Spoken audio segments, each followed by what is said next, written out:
Sailing to Byzantium by William Butler Yeats. That is no country for old men. The young, in one another's arms, birds in the trees, those dying generations, at their song. The salmon falls, the mackerel crowded seas, fish, flesh or fowl, commend all summer long, whatever is begotten, born and dies. Caught in that sensual music, all neglect monuments of unaging intellect.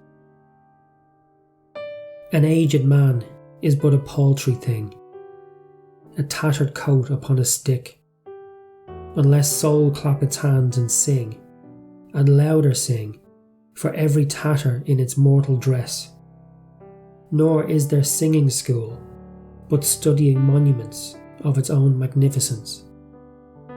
And therefore, I have sailed the seas and come to the holy city of Byzantium.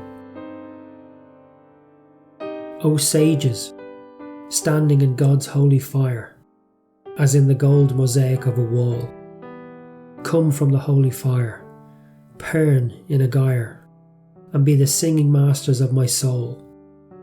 Consume my heart away, sick with desire and fastened to a dying animal, it knows not what it is, and gather me into the artifice of eternity.